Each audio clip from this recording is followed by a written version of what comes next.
Bonsoir à toutes et à tous, bienvenue dans l'émission La Tribune, le dossier. Toutes les 2 semaines, on va discuter d'un sujet de société qui nous concerne, qui nous préoccupe tous. Et pour cette première émission, on va parler du fait de notre démocratie. Comment la relancer ? En effet, beaucoup de Français se sentent mal, peu ou pas du tout représentés. Les Français ne votent plus, en témoignent les taux d'abstention. Alors comment faire pour relancer la démocratie, pour redonner confiance aux citoyens ? Donc messieurs, je le parlais dans mon introduction, aujourd'hui il y a beaucoup de Français qui ne se sentent pas ou peu représentés. Donc est-ce que ça vient de notre mode de scrutin ? Aujourd'hui il y a des scrutins uninominales, on vote des personnes, ou binominales par exemple pour les départementales, mais parfois des scrutins de liste avec des très fortes primes majoritaires. Est-ce que c'est ça le problème ? Est-ce qu'il ne faut pas aller vers de la proportionnelle ? Michael Juppin. Ah, le vieux serpent de mer. On a essayé. La proportionnelle, c'était dans les années 80 avec François Mitterrand. Ça n'a pas fonctionné. Moi, je crois aujourd'hui que quand on élit quelqu'un, quel que soit le scrutin, on l'élit pour son programme et pour qu'il nous représente. Alors pourquoi aller recréer Oui, mais aujourd'hui, quand il y a des votes, par exemple 51-49, et que dans des assemblées, on se retrouve avec 50%, quand même, c'est compliqué. On peut pas. Après, on n'est pas dans des républiques bananières. On est en démocratie, 51-49. Bah oui, c'est clair. Après, aujourd'hui, on parlait de la proportionnelle, mais la question de la proportionnelle, elle se pose que pour la présidentielle. Aujourd'hui, quand on fait une élection locale, on peut le voir notamment au niveau du conseil régional. Le conseil régional est quand même 25% la prime majoritaire au conseil régional. Ouais, c'est 25%. Oui, les conseils municipaux, c'est 50%, c'est énorme quand même. Après, les idées sont quand même représentées. Les idées du parti qui arrivent en minorité derrière sont quand même représentées par justement les personnes qui y vont, quand elles y vont. Mais voilà, c'est surtout là. Après, la question de la proportionnelle, c'est une question qui se pose plus à l'échelle nationale. Et effectivement, et c'est peut-être aussi ce qui fait qu'on a des montées de vote vers Jean-Luc Mélenchon ou vers Marine Le Pen aujourd'hui, c'est qu'effectivement, on sent plus cette représentativité. Après, il y a différentes choses qui peuvent être à mettre en place. L'idée des scrutins ou des référendums. Sur la proportionnelle, par exemple, le Front National, 18% aux dernières élections présidentielles, et pourtant 2 personnes en tant que députés. Est-ce que c'est représenter la France aujourd'hui ? Est-ce que c'est pas ça le problème ? Justement, cette proportionnelle, est-ce que ça pourrait pas gommer ça ? Moi, je pense qu'il faut la proportionnelle, justement, notamment pour les élections législatives. Le problème, c'est que si elle est proportionnelle aux élections législatives, le Front National est majoritaire à l'Assemblée. Et le gouvernement ne veut pas ça. Il est pas majoritaire aujourd'hui. En ayant 30%, on n'est pas majoritaire. Il faut qu'on puisse prendre conscience que le gouvernement il doit quand même gouverner derrière. De se dire aujourd'hui, on va tout mettre à la proportionnelle, on va tout laisser de cette manière-là. Je pense pas que ce soit une manière de construire un pays. Mais quand un président est élu à 51% au deuxième tour, il ne représente pas 51% des Français. Donc est-ce que quelque part ça ne relancerait pas le débat au sein des institutions ? Est-ce que c'est pas ça aussi la proportionnelle, la recherche du consensus ? Est-ce que c'est pas ça qui peut être bien pour les législatives ? Il y a 2 logiques fondamentales qui s'opposent en fait. L'une de savoir si forcément il faut être dans un système de représentation pure de ce qu'expriment les électeurs, ou alors dans la recherche d'une majorité qui permette le gouvernement ou la gouvernance à l'échelle locale. Après, on a vu ce qui s'est passé lorsqu'on a introduit des mécanismes de proportionnalité à la fin des années 80, c'est-à-dire qu'on s'est retrouvé avec notamment une Assemblée nationale où les choses étaient devenues absolument ingouvernables, c'est-à-dire que finalement la balance était réalisée à la fois par le Parti communiste sur certaines questions et par les centristes sur d'autres. Donc ça donnait une volatilité en fait en fonction des événements politiques qui faisait que, loin à mon avis de redonner davantage de confiance aux Français et aux électeurs, on se retrouvait dans une perspective d'échiquier politique qui était encore plus floue. Je parlais également de débat, de consensus. Est-ce que le problème de la proportionnelle, c'est pas justement ça, c'est que ce serait quelque part des lois comme on appelle des mesurettes, puisqu'à force de trop de débats, beaucoup trop de débats, les lois perdraient de leur substance, et du coup on aurait des lois qui n'auraient plus vraiment de sens. Bon, en soi, ça peut être effectivement le cas, mais est-ce que c'est vraiment propre à la proportionnelle? J'en suis pas convaincu. Quand on voit aujourd'hui combien de temps on met pour faire passer une loi travail au 49.3, on n'a pas de proportionnelle aujourd'hui. C'est pas un problème qui est lié uniquement à la proportionnelle. Moi, je pense que ça peut être intéressant d'avoir cette partie de proportionnelle pour représenter tous les courants de pensée du pays. Je pense qu'on peut pas aujourd'hui gouverner en se disant j'écoute pas les autres et je fais ce que je veux. C'est ce que fait Manuel Valls en utilisant à volo le 49.3. Mais c'est plus de se dire effectivement, j'ai ma majorité pour gouverner, je l'ai eu parce que les Français ont cru en mon programme, et de se dire à côté une dose effectivement en se disant il faut que les partis soient représentés, qu'ils aient au moins voix au chapitre, quoi. C'est vraiment à mon avis ce qui doit être fait. Et puis se situe-t-on davantage dans une mesure de représentativité en termes de proportionnel? En fait, on assisterait à mon avis, dans le cas d'une proportionnelle, par exemple sur un scrutin national, à une désignation des élus, finalement, à partir des scores réalisés par les différents partis, des représentants à l'échelle nationale, en fait. Est-ce que c'est pas ça aussi le problème?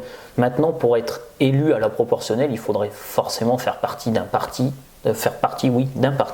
d'être réellement dans un groupe. C'est beaucoup plus compliqué dans le cadre d'un scrutin que dans un cadre d'un scrutin uninominal, quand même. Ah, là, on nomme un nom. Ouais, on peut se présenter seul, alors qu'aujourd'hui, on a obligé, dans une proportionnelle, d'avoir le soutien d'un parti. Après, faut en être aussi conscient. Quelqu'un qui s'investit un tant soit peu en politique a un courant de pensée, sans forcément se rattacher. Il y a des maires sans étiquette, même de villes qui commencent à être assez grandes, mais on a quand même un courant de pensée, une idéologie derrière, sans vouloir avoir une carte. C'est pas forcément la question d'avoir une carte. Après, c'est simplement de se revendiquer d'un mouvement. Et effectivement, je pense que chaque personne qui aujourd'hui parle dans la politique se revendique d'un mouvement, que ce soit un mouvement populaire, que ce soit un mouvement qui n'était pas à la base un parti, on pense par exemple à En Marche actuellement, ou que ce soit d'un parti pur et dur.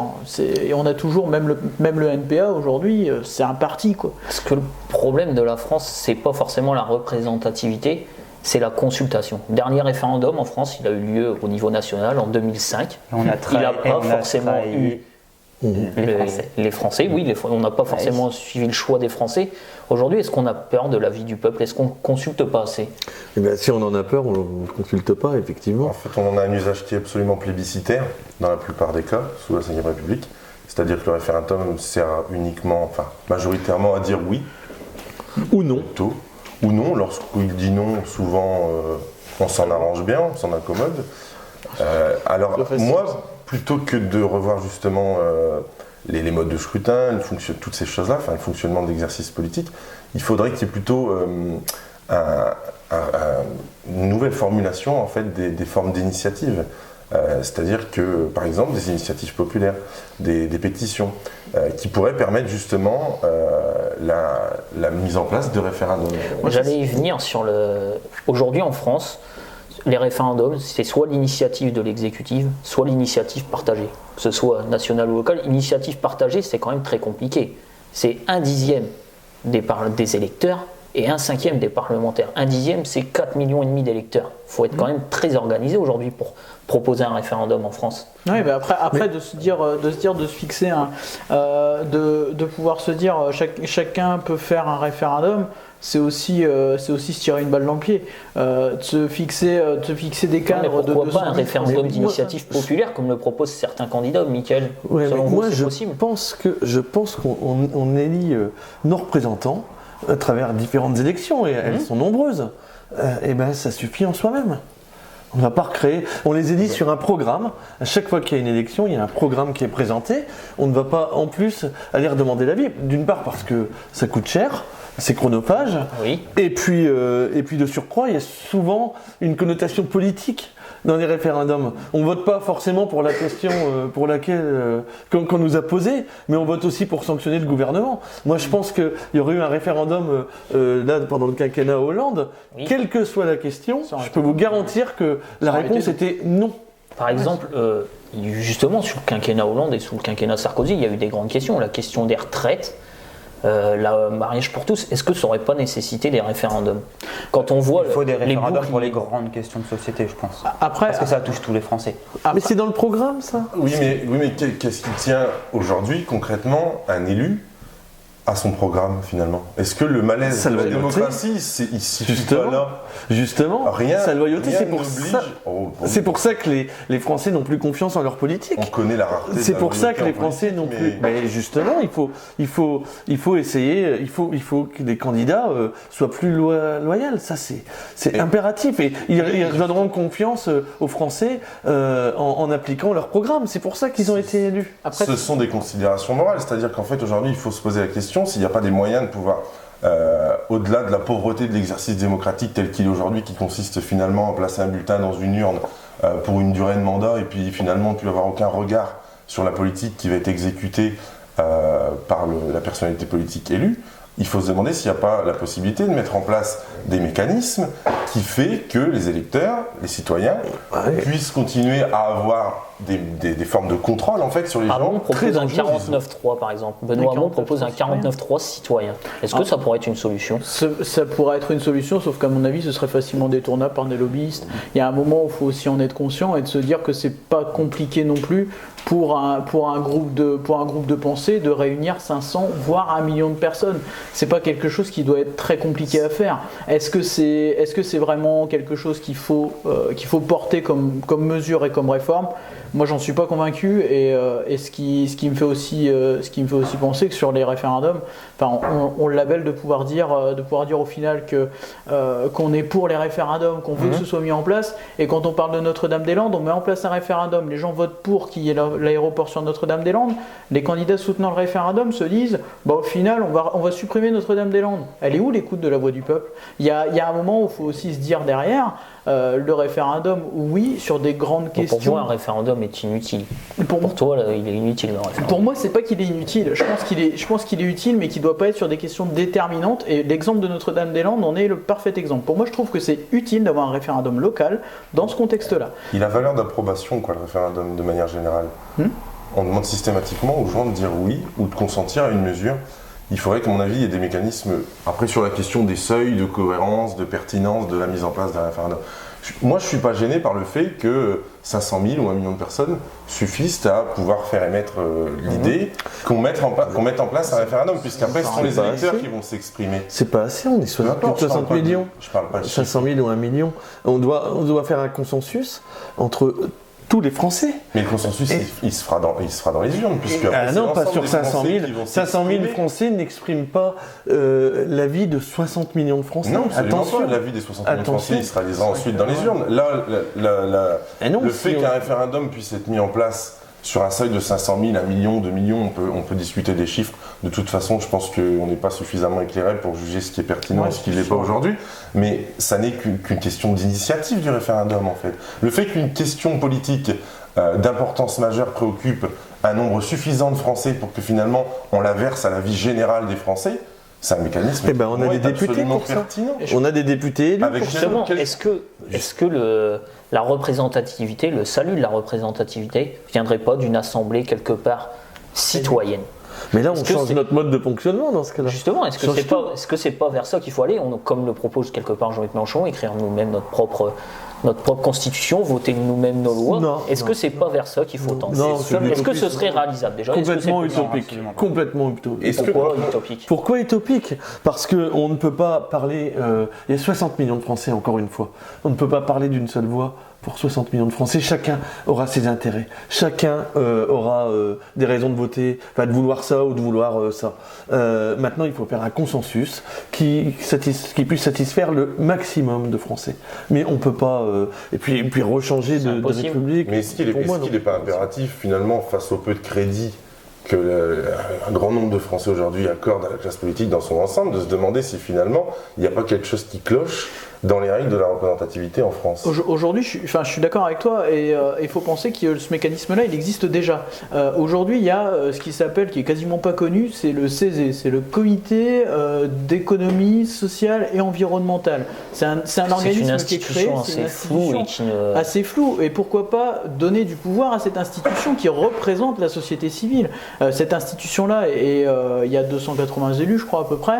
Ce sont Mais même à pas quoi des elle sert? élus. Personne ne la connaît, elle sert. Personne Ouais, ne la le millefeuille connaît. administratif. C'est Allez, clair. et là, on réalourdit. Alors, Mais- c'est paradoxal ce que vous dites, parce que d'un côté, on nous dit que c'est compliqué, il y a trop de choses, il y a trop de députés, il y a trop de sénateurs, il y a des choses qui servent à rien. Puis là, on va encore rajouter des. Non, on va encore absolument rajouter pas. des. Au contraire, on Alors, crée est-ce des que liens, déjà Est-ce un que, lien le d'avantage problème, direct. est-ce que le problème de la France, finalement, c'est pas son modèle d'État?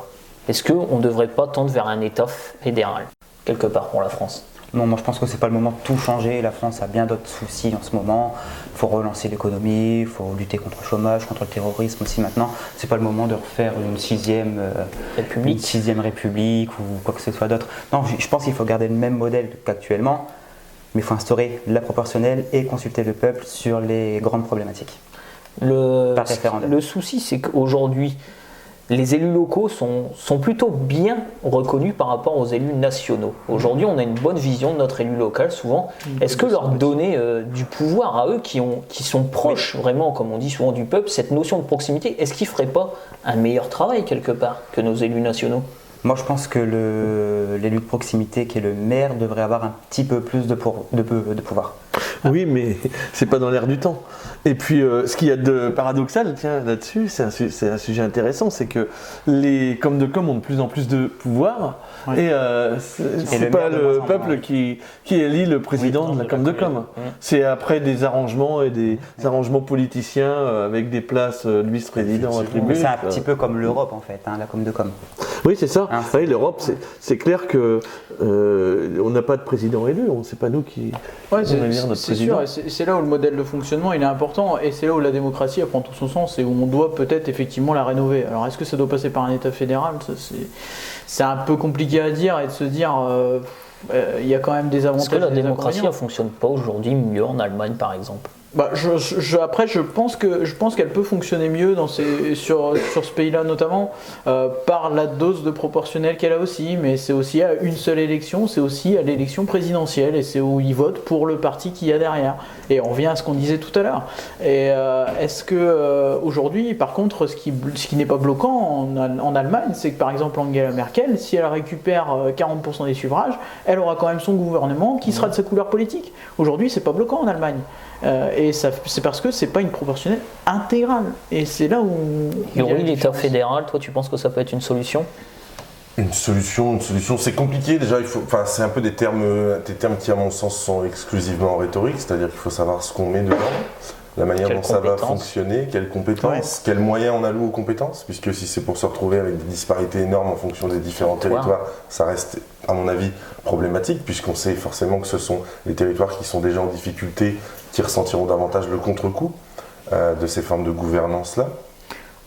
Après, aujourd'hui, on va vers ce modèle-là. Quand on pense vers l'agrandissement des régions, aujourd'hui, ça part vers cette idée-là. Est-ce que c'est une mauvaise chose que les régions soient agrandies? Moi, je pense pas, parce que justement, ça permet d'avoir un peu plus de pouvoir dans la région et de pouvoir prendre une décision locale qui serait pas forcément prise si on était toujours dans le système Sauf de que nos- les centres de de nos 22 décision régions. sont encore plus éloignés des petits villages.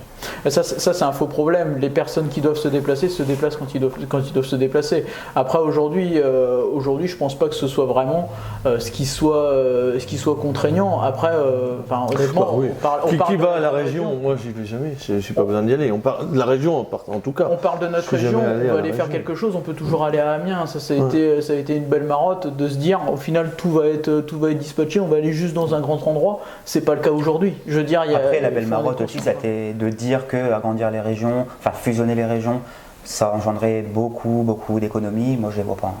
C'est parce qu'effectivement, il n'y a pas eu la simplification qui est proposée. Donc, c'est dans encore certains quelque États. chose qui n'a servi à rien. Non, les économies, elles vont se Messieurs, faire on à est en long train de se terme. disperser. On est Ouais. en train de se disperser. Elles vont se faire à long Recentrons-nous terme. sur le débat de la représentativité du peuple. Pour revenir ça sur l'État fédéral, il y a vraiment, comme je disais, une notion de proximité. On a l'impression qu'on peut mieux discuter, en tout cas avec cet élu-là, plutôt qu'avec un élu national. C'est quand même beaucoup plus compliqué aujourd'hui de contacter un élu national, son député, alors que c'est beaucoup plus facile d'aller voir son conseiller départemental ou son maire. Est-ce que c'est pas ça? Est-ce que c'est pas ça améliorer la démocratie aujourd'hui? Est-ce que ça améliorerait pas notre fonctionnement? Relancer la croyance en la démocratie, c'est forcément, à mon avis, à l'époque actuelle, retrouver forcément des liens entre les gens qui sont élus, qui forcément exécutent le mandat que leur ont confié les électeurs, et la logique finalement du terrain, quoi.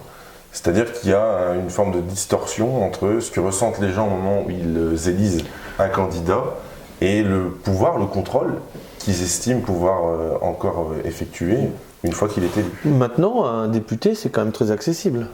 Oui, c'est vrai. Après, ce qu'il faut penser aussi, là je vais reprendre un peu une phrase que disait Jacques Chirac, un chef il est là pour cheffer quoi. Faut arrêter de penser, enfin moi je pense qu'on a une importance à notre discussion à notre échelle locale, on peut avoir de l'importance dans ce qu'on peut voir autour de nous, dans les agissements sur certains territoires proches de nous, mais après aujourd'hui on n'a pas tous la compétence de se dire je suis représentant, au nom de l'État je suis représentant.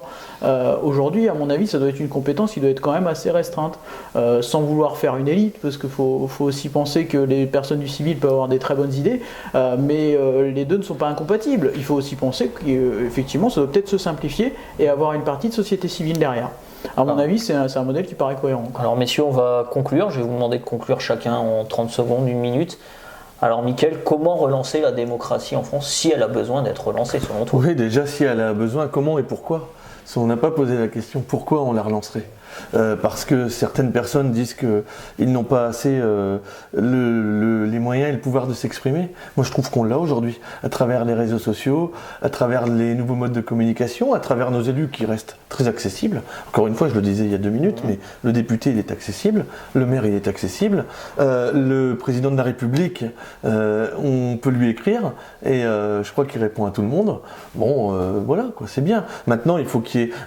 J'ai trouvé très pertinent ce que tu as dit, un chef c'est là pour chefer, et il faut qu'il y ait un consensus et quelqu'un qui dirige et qui prenne des décisions. Voilà. Et c'est pour ça qu'on a nos élus. Et ça fonctionne plutôt bien puisque ça fait quand même quelques dizaines d'années que c'est comme ça. Antoine Houillel? Moi je pense que les Français sont attachés mine de rien à leur histoire et je pense qu'ils veulent garder globalement le même modèle qu'actuellement. Mais après il faut faire quelques modifications, comme je vous l'ai dit, il faut instaurer la proportionnelle pour que chacun puisse se sentir représenté et instaurer un référendum pour les grandes décisions. Yuri? Moi, j'ai pas l'impression que la démocratie se porte si bien que ça, puisque sinon, à mon avis, on n'en arriverait pas à des taux d'abstentionnisme qui sont aussi mirobolants qu'aujourd'hui. Il faut quand même reconnaître qu'il y a une forme de discrédit de la classe politique aujourd'hui, qui, à mon avis, repose sur le fait que les gens ne se retrouvent pas, finalement, dans le personnel politique qu'ils ont élu. Donc comment faire? Comment faire? En ayant des mécanismes de contrôle, de participation, en essayant aussi, puisqu'il ne suffit pas de toujours considérer que c'est parce que les gens ne s'intéressent pas à la politique que finalement ça ne va pas mieux que ça. Si les gens ne s'y intéressent pas, c'est que quelque part il y a un malaise. Il faut réussir à redonner de la démocratie et de la souveraineté là où on en a besoin en fait. Loïc? Moi je suis d'accord sur le constat de se dire qu'aujourd'hui la démocratie elle va pas super bien. Après notre modèle il a fait ses preuves aussi. Donc faut aussi savoir être intelligent à mon sens, se dire qu'il y a une partie qui doit garder son pouvoir et qui doit être entre les mains d'un nombre restreint de personnes et une partie qui peut être effectivement plus consultative. Les deux ne sont pas indissociables et à mon avis on trouvera notre bonheur qu'en ayant ces éléments là et qui deviennent complémentaires, ce qui n'est aujourd'hui pas le cas malheureusement. Voilà, l'émission est terminée. J'espère que vous avez aimé ce débat. Vous pouvez le continuer sur les réseaux sociaux en likant, partageant et commentant cette émission. Nous, on se retrouve avec mon équipe la semaine prochaine pour débriefer une nouvelle fois l'actualité. Au revoir.